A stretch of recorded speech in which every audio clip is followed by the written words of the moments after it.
Jóvenes del CEPRONAP, tengan todos ustedes muy buenos días. Eh, el quien les habla en esta oportunidad es el biólogo Jack Moncada. Vamos a trabajar el tema número 14 ya de este ciclo regular, el cual corresponde a herencia biológica. Los conceptos de herencia biológica pues son conceptos que desde el colegio ya se vienen trabajando, por lo menos los conceptos básicos sobre quién es el precursor de este tema, qué es la genética mismo y sus distintas manifestaciones dentro de los organismos vivos. Entonces, en esta oportunidad vamos a enfocarnos un poco más en aquellas estructuras que se entrelazan o tienen que ver con una función de generar nuevos individuos con caracteres hereditarios, ¿ya? Entonces, sin más preámbulos, continuamos. Como parte de la cronología de la herencia biológica, el primer científico que meditó sobre el mecanismo de la transferencia de caracteres fue Hipócrates, antes de Cristo, aproximadamente 300 a 400 años antes. Él propuso que las partículas específicas, o en este caso semillas, son producidas por todas partes del cuerpo y se transmiten a la progenie. O sea, los caracteres que observaba se podían transmitir a la siguiente progenie, a sus hijos, en el momento de la concepción, haciendo que ciertas partes de los hijos se asemeja a las mismas partes de los padres.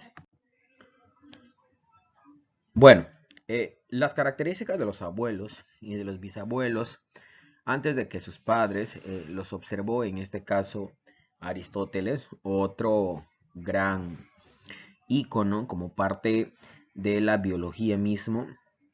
Para resolver este conflicto, Aristóteles planteó que el semen del macho, en el líquido seminal de los machos, se encontraba formado por ingredientes específicamente mezclados, algunos de los cuales fueron heredados en las generaciones pasadas.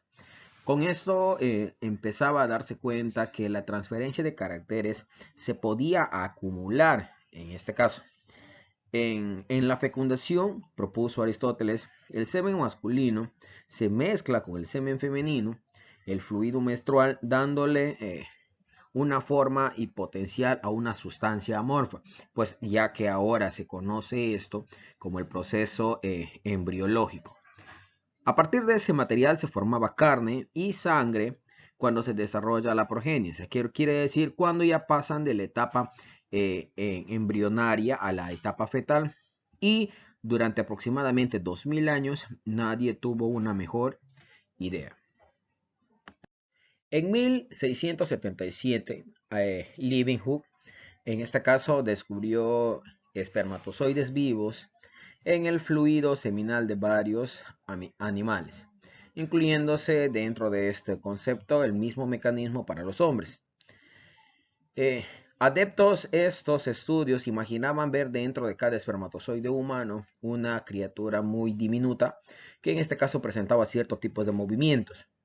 Se pensaba que esta pequeña criatura era el futuro ser humano en miniatura. Hasta el momento pues se desconocían los conceptos básicos de lo que hoy se conoce como la embriología. La herencia de por sí a mediados del siglo XIX, los conceptos de los ovistas y los espermistas comenzaron a crecer frente a nuevos datos. Estos hechos que pusieron en tela de juicio estas primeras hipótesis eh, provinieron, dice, no tanto de experimentos científicos, sino de los intentos prácticos de los maestros jardineros para producir nuevas plantas ornamentales. ¿Qué quiere decir? Que desde el principio del siglo XIX, lo que ya se estaba trabajando era en los injertos. Entonces, estos injertos daban como resultado a través del entrecruzamiento de ciertas partes, organologías, de las plantas. Los cruzamientos artificiales de estas plantas mostraron que en general, independientemente de las plantas, que suministran el polen que contiene en este caso las células espermáticas, no se olviden de eso, y que la planta contribuyera con las ovocélulas. Ambas constituyen características de una nueva variedad. Ya así más o menos se da el tema de los injertos. Para entender el tema de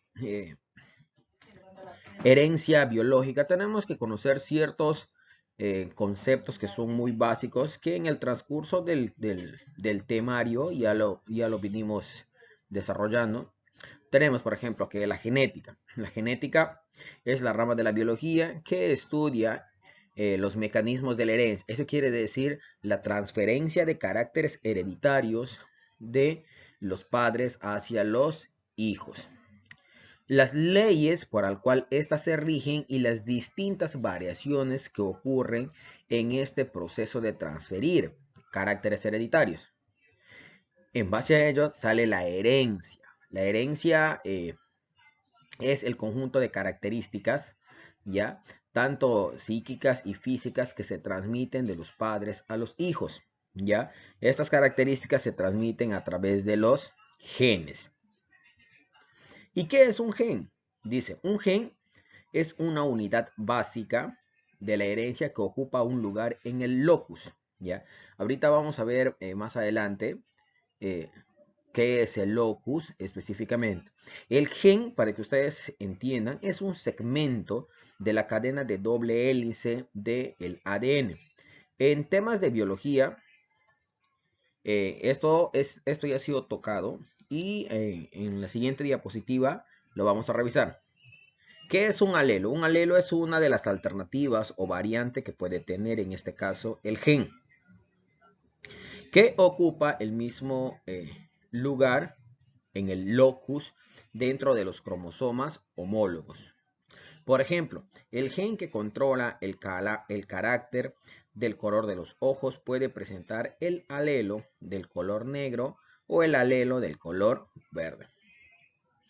El locus en este caso es la ubicación del gen dentro del cromosoma. Dentro del cromosoma, también lo vamos a mirar en una diapositiva después, dentro del cromosoma se va a encontrar las cromátidas. Cada una de estas dos cromátidas en la parte interna pues tiene ya el gen, en este caso el segmento de ADN. ¿Qué es un cromosoma? Un cromosoma son estructuras que se encuentran dentro del núcleo, las cuales albergan a la información de los ácidos nucleicos. Si bien es cierto, nosotros tenemos dos tipos de ácidos nucleicos, esto también vamos a recordar. Tenemos el ácido desoxirribonucleico, también conocido como ADN, y tenemos el ácido ribonucleico. El ADN, la información básica para la transferencia de caracteres hereditarios, se encuentra dentro del cromosoma, en este caso.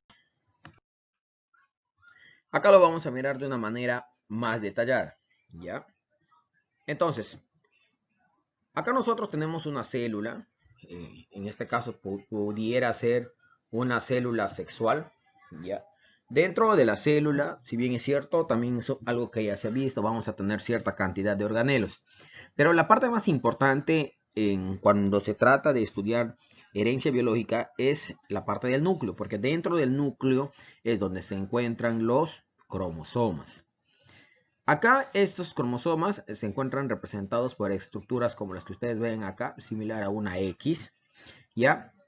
Dentro de los cuales, por ejemplo, podemos ver de manera detallada. Primero, tenemos una célula. Dentro de la célula tenemos el núcleo. Y dentro del núcleo, pues, se encuentran estos cromosomas. Esto de acá es un cromosoma. Un cromosoma se encuentra constituido por varias partes, estructuras. Tenemos los brazos. Tenemos el centrómero, que es la parte central del cromosoma.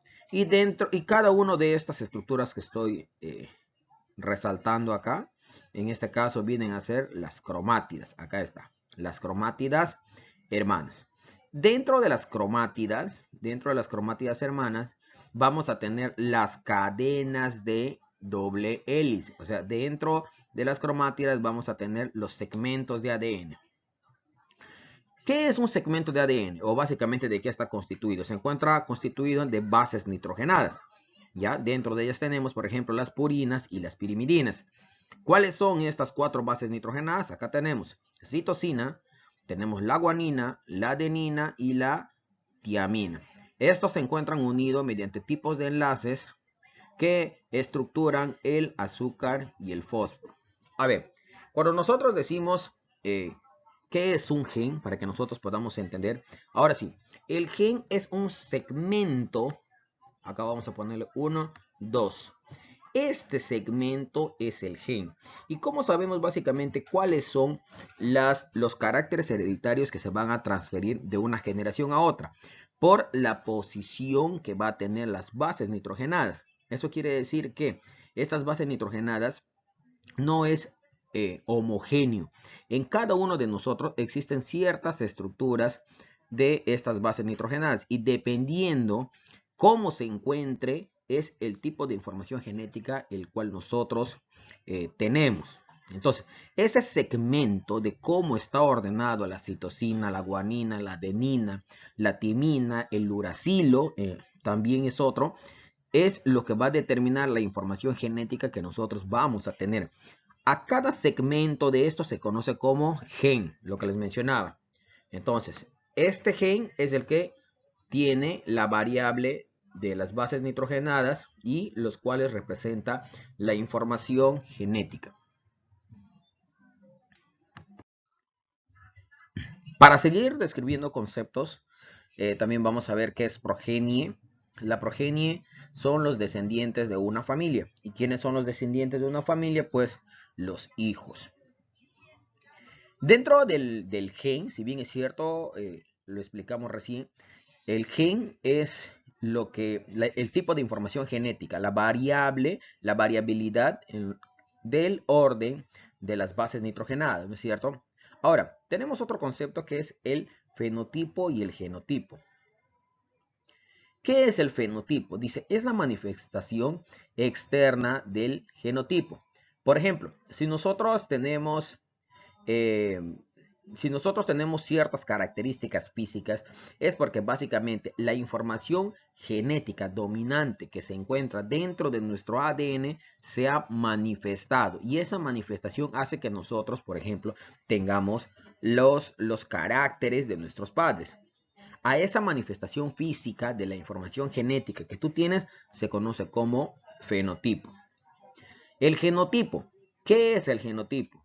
El genotipo es la constitución genética del individuo. Eso quiere decir que son los caracteres hereditarios que están en tu organismo, pero que no se han manifestado, pero pueden llegar a manifestarse en el transcurso de siguientes generaciones. ¿Qué es un individuo homocigote y un individuo heterocigote? Un individuo homocigote es un individuo puro. ¿Qué quiere decir? Que la información genética que ellos tienen no se ha visto alterada. ¿Ya? Por ejemplo, dice, un individuo puro o con más caracteres, es decir, posee 2 alelos iguales. Si es dominante, pues va a ser representado por letras mayúsculas, la misma.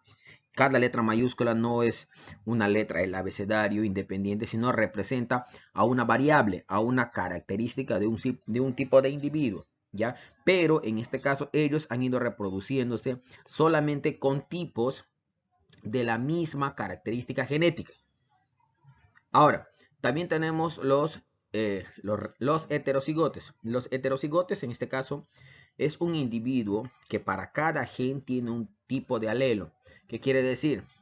Son individuos quienes ya los ancestros han mezclado la información genética que ellos tienen, dando resultado a individuos que comparten ciertas características y ya mezcladas.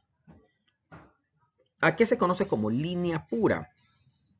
Es el linaje que mantiene su estado homocigoto con respecto a uno o a varios genes durante muchas generaciones.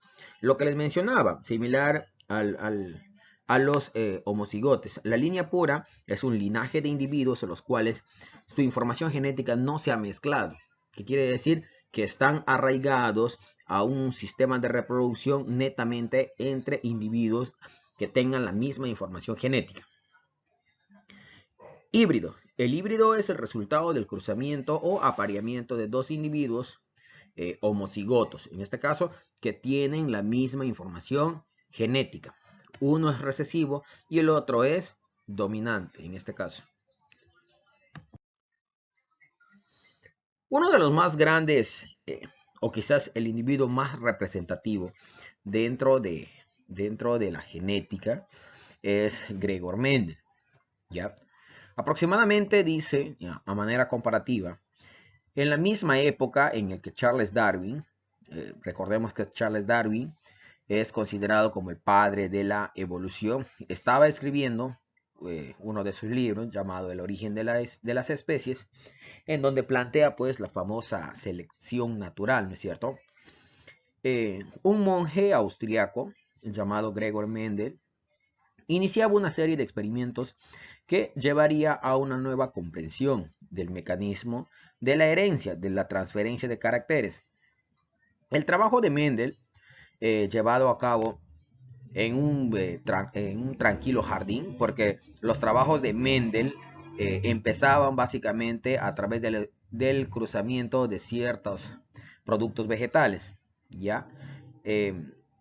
La gran contribución de Mendel fue demostrar que las características heredadas son llevadas a unidades discretas que se reparten de manera separada. Eso quiere decir que la información genética se distribuye de manera no aleatoria, sino de manera compensada, la palabra correcta. Estas unidades discretas, Mendel los llamó elemente. Finalmente, estos fueron conocidos como los genes. Ojo, ¿qué es un gen? Es un segmento de ADN y ese segmento de ADN pues da a entender cuál es la característica que nosotros vamos a tener como dominante y en cierto caso también como recesivo. Uno de los más grandes, o en este caso lo más importante que Mendel propuso ante la sociedad científica, fueron las leyes que establecieron básicamente los principios de el cómo nosotros podemos entender el proceso de transferencia, ¿ya?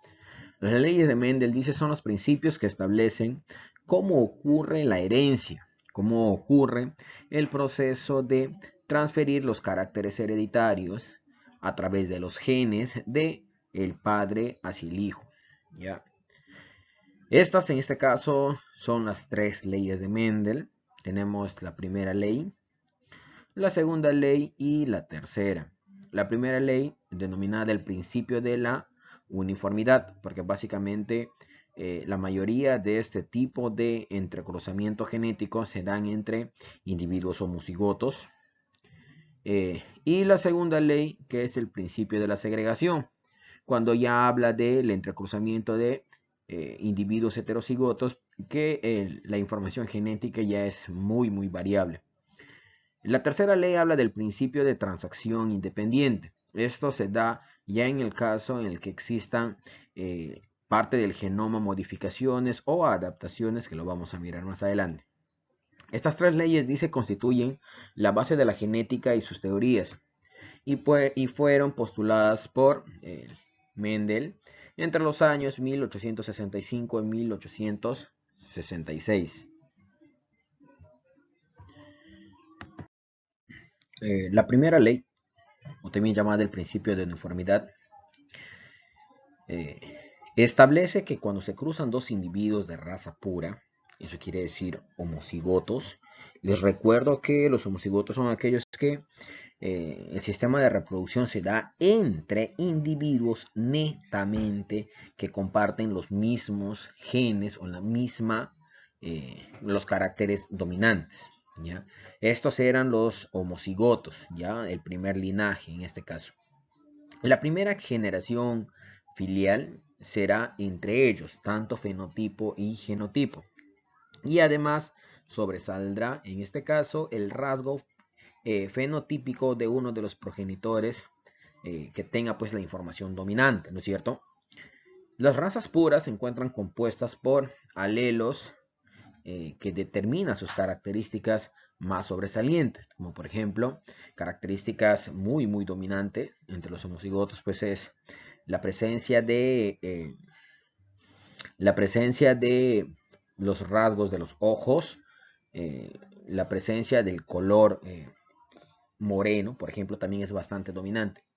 Por ejemplo, dice, si se cruzan, en este caso, plantas de razas puras, ¿qué quiere decir? Que ambos de estos individuos van a ser homocigotos, ¿ya? ¿Qué quiere decir? Que van a compartir la información. Entonces, se cruzan, dice, plantas, acá lo vamos a marcar, ya, dice, se cruzan plantas puras, aquí vamos a poner razas puras, una de las flores rojas con el genotipo dominante A y otra que tiene las flores moradas con el genotipo recesivo A minúscula. Ya no se vayan a olvidar que tienen solamente una característica dominante. Y la otra de flores moradas, dice, que tendrá como resultado la primera generación filial, o sea, los primeros hijos. Es decir, van a producir individuos homocigotos, siguen produciendo individuos homocigotos, que quiere decir que siguen teniendo los mismos caracteres y que en este caso va a salir el color dominante, que en este caso es el fenotipo de la color, el dominante A, que en este caso son las flores rojas, dice. Ya que va a sobresalir el fenotipo dominante, o sea, se va a manifestarse en la forma física la flor roja y que lo ponemos de la siguiente manera. Acá tenemos al individuo número 1, que es el genotipo dominante, y tenemos al genotipo número 2. Si bien es cierto, las características dominantes son las que se van a manifestarse para convertirse en fenotipo, pero en este caso vamos a cruzar dos de raza pura. Entonces, la probabilidad que estos individuos, en este caso, siempre se va a manifestar el dominante. En este caso, el dominante pues es el color rojo, ¿no es cierto? Entonces se van a cruzar estos dos y va a salir una flor de color rojo. Pero acá viene lo importante, que acá esta información es la que se ha cruzado. ¿Qué quiere decir? Que este hijo, ¿ya? Tiene, si bien es cierto, el carácter dominante, la característica del gen dominante, pero también está guardando la información acá, también está guardando la información del recesivo, y ese recesivo es lo que mañana más tarde en siguientes procesos de reproducción es el que se va a manifestar, ¿ya? Entonces, a partir de ello es que nace la segunda ley. El cuadro de Punnett de la primera ley sería la siguiente: morado, morado, eso quiere decir homocigoto. Acá también tenemos rojo, rojo, también homocigoto. Solo que los rojos son los dominantes, por eso que llevan A mayúscula, y los morados, la A minúscula. Entonces, en resumen, esta información genética ya se encuentra guardada en la progenie. Entonces, eso involucra la primera ley, o también llamado el principio de la uniformidad de híbridos. En la segunda ley de Mendel habla del principio de la segregación. Dice, la segunda ley o principio de segregación consiste en que el cruce de dos individuos de la primera generación filial, que ya es el ejemplo anterior, tendrá una segunda generación. Eso quiere decir ya los nietos, ya en el caso de los seres humanos. Tanto las características fenotípicas y genotípicas del individuo recesivo resultan de la siguiente manera. Acá lo vamos a poder ver en el cuadro de Punnett. Por ejemplo, tenemos rojo morado, ya es el resultado. Eso quiere decir que es el hijo resultante de la primera ley en ambos casos. Dice, si se cruzan las flores de una primera generación filial, AA, el resultado del pasado, que contienen cada genotipo dominante, nuevamente el color recesivo, dominante, perdón, el color rojo, y el recesivo, el color morado. El genotipo recesivo, ¿ya? Tendrá la posibilidad de parecer un 0.25, ¿ya? O un 25%. Eso quiere decir que por cada 4 individuos que ellos lleguen a tener como progenie, al menos uno tiene la probabilidad de que este carácter hereditario, esta característica, este gen llegue a manifestarse. Por ejemplo, aquí vamos a tener lo que les decía, un padre que tenga homocigoto, y acá también tenemos otro homocigoto. Pero recuerden el ejemplo anterior, recuerden el ejemplo anterior en el que como resultado de dos homocigotos también salían el carácter dominante y el recesivo. Entonces, acá lo vamos a mirar de esta manera. En la segunda generación, ya como resultado de este intercambio genético, vamos a tener nuevamente el carácter dominante, que es el rojo, el que se manifiesta, pero la información genética que este va a tener va a ser pura, ya del linaje puro. Vamos a tener la probabilidad de que de estos dos individuos de progenie, de los hijos, tengan la información genética combinada del padre, ¿ya? En este caso sería un heterocigoto, acá tenemos un heterocigoto, perdón, un homocigoto, pero ambos sería dominante y recesivo, también dominante y recesivo. Y acá es donde viene esta probabilidad de 1 sobre 4, acá vamos a verla. Entonces, esta generación, esta tiene dicha probabilidad para que manifieste, en este caso, lo que en el primer ejemplo puede haber sido un abuelo. Ese carácter hereditario recién se va a manifestar, ¿ya? Y así sucesivamente van a ir entrelazando dichas generaciones.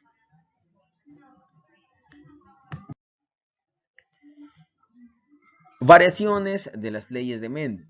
Las variaciones de las leyes de Mendel o herencia no mendeliana, dice, son los términos empleados para referirse a la existencia de patrones de herencia que no fueron tomados en cuenta en las leyes de Mendel. Vamos a pensar que estamos hablando de hace mucho tiempo atrás, entonces había cierto límite para qué, para que los estudios pues se hagan mucho más complicados, ¿no es cierto? Se hagan mucho más entendibles, perdón. Y que deben explicar y comprender la existencia de otros patrones hereditarios. Por ejemplo, la dominancia incompleta. ¿De qué habla la dominancia incompleta? Se trata de ciertas características que no necesariamente una domina a la siguiente. ¿Ya? Dos alelos pueden generar un solo genotipo intermedio. Los alelos múltiples, que es la variable en este caso del gen. Dice, es un gen que puede existir múltiples alelos. Sin embargo, solo pueden estar presentes y generar el fenotipo intermedio que domine al otro. Por ejemplo, como ocurre en los grupos cosanguíneos. Aquí, por ejemplo, en los grupos cosanguíneos vamos a tener A, AB, B o positivo. Entonces, dichos casos también se pueden presentar a la presencia del grupo AB, ya que es muy difícil. Entonces, esos son los alelos múltiples. Tenemos la codominancia, que son dos alelos, ya dos características del gen, que pueden expresarse una vez porque los genes dominantes también se pueden expresarse sin mezclarse. Esto básicamente en el entrecruzamiento de la primera ley entre individuos homocigotos. Ya. Tenemos la epistasis. Los alelos de un gen pueden encubrir y afectar la expresión de los alelos de otro. Tenemos en este caso la herencia ligada al sexo, ¿ya? Los genes localizados en los cromosomas sexuales son los genes ligados al sexo. Si bien es cierto, el entrecruzamiento, o también llamado el crossing over, permite la determinación primaria del sexo que se debe a la presencia de los cromosomas sexuales. En el caso de los individuos siempre presentamos 46 cromosomas, 23 pares, y en el caso de las mujeres pues es la presencia de los cromosomas XX, y en el caso de los varones el XY. En el caso del ser humano dice se ha encontrado una serie de características relacionadas con los cromosomas sexuales. Uno de los más resaltantes es la hemofilia y el daltonismo. Son dos tipos de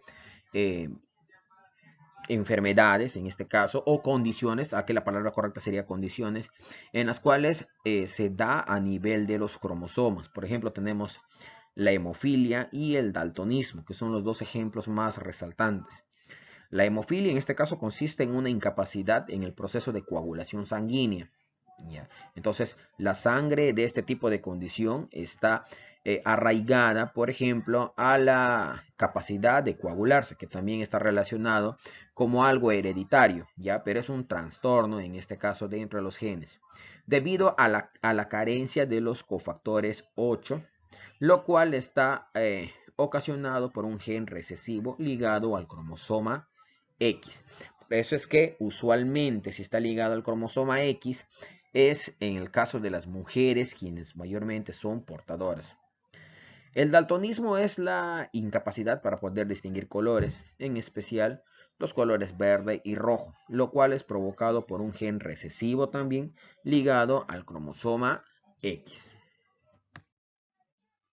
Por ejemplo, acá tenemos la hemofilia. La hemofilia, la capacidad de no poder producir coagulación. En el caso de la madre es portadora y un padre no afectado, vamos a tener un entrecruzamiento genético de personas heterocigotas en las cuales por lo menos vamos a tener de la siguiente manera. De 4 hijos, según la segunda ley de Mendel, vamos a tener una hija que en este caso va a tener que salir con esa misma capacidad, con esa misma condición cromosómica. Vamos a tener acá una hija portadora y los demás, un hijo portador, porque ojo, una cosa es que seas portador y otra cosa es que se manifieste. Un hijo afectado, propiamente dicho, porque acá está el cromosoma X, que estábamos hablando, acá está el cromosoma X de la madre. Y en este caso vamos a tener 2 hijos no afectados. Dice, como los hombres solo tienen el cromosoma X, basta que hereden un alelo recesivo de la madre para que se manifieste la enfermedad. Acá nosotros, por ejemplo, tenemos el cromosoma X y se va a manifestar en hijos sanos directamente, pero en el caso del entrecruzamiento de la madre, acá vamos a tener, sí va a poder ser condescendiente con un hijo afectado con la hemofilia. Bueno, jóvenes, eso ha sido todo por hoy. Ha sido una clase bastante interesante, esperando que continúen con sus lecturas y pasamos a resolver los solucionarios. Buenas noches.